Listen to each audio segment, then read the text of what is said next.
So, folks, 2 days ago, Uganda's president and East Africa's longest serving head of state and government began his state visit in Kenya.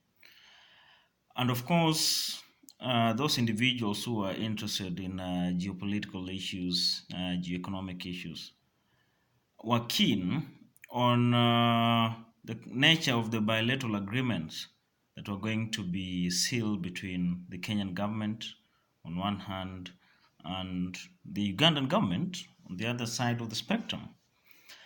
So, from yesterday's proceedings, it has turned out that Kenya is on the losing end insofar as the bilateral agreements are concerned. There is talk that Kenya is going to witness an increase in the importation of Ugandan sugar. I do not, personally, do not doubt that.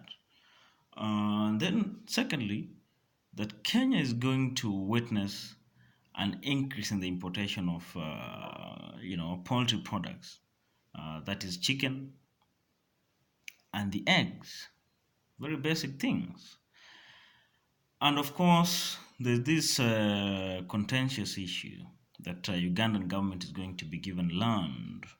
I suppose some huge tracts of land in Naivasha to construct a dry port. All this, or rather, the dry port has to do with the standard gauge railway line, which the Ugandan government suspended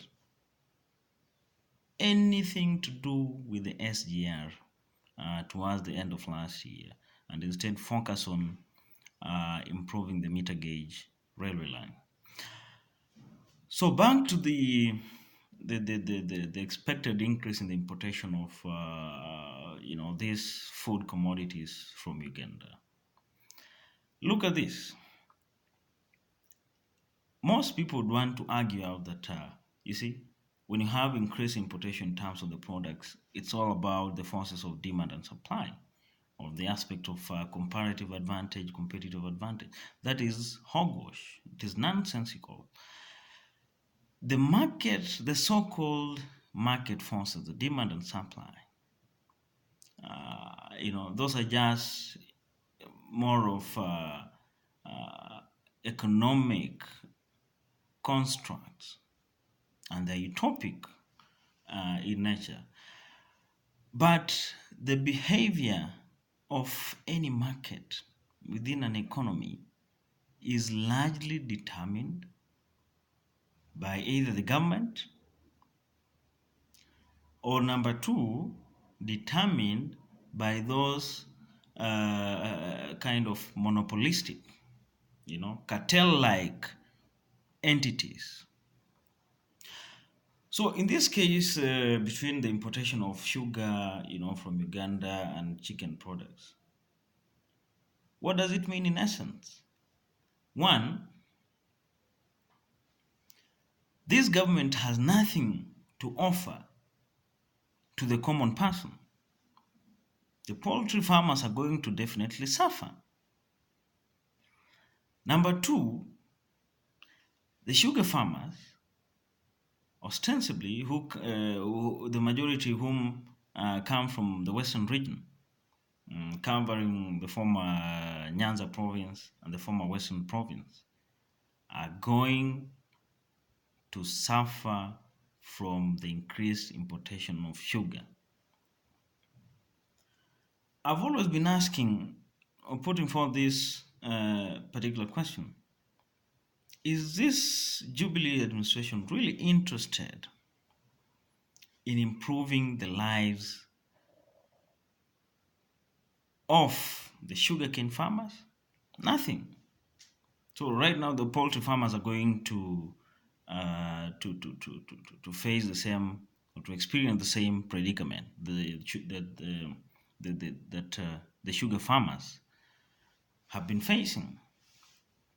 So where are we headed to as a country if we are not, or rather, if the government is not going to, facilitate creation of an economic environment that favors the common person? Nothing at all. And of course, over the years, we've seen increase in, importation of maize from Uganda. The Kenyan market has been flooded with maize from Uganda. Again, this is not a matter of demand and supply forces. It is a matter of politics. You see, it's a matter of conspiracy within the government. It is a matter of cartels taking things in their own hands and control what control whatever the functioning of the economy.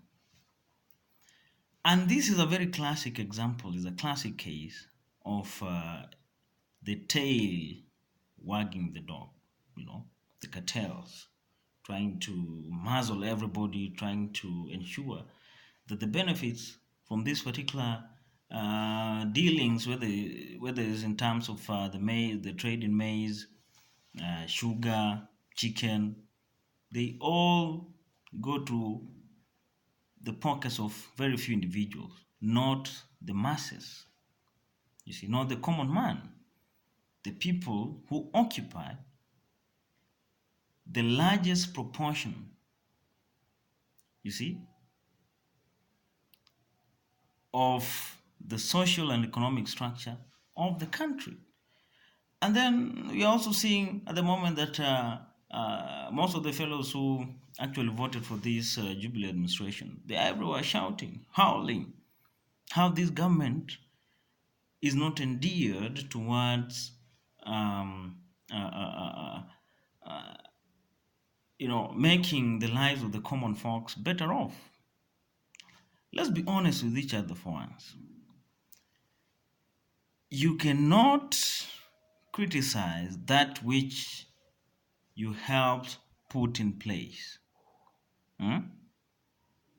Let's not forget, 2017, the people who are now complaining loudest voted for this administration 2 times, despite the fact that nothing had been done for the first 5 years. Hmm? That one should be really taken into consideration. But at the moment, I think all of us, except those ones, the who and who, the common farmers, and many other people, it's time to really, do not wish to state that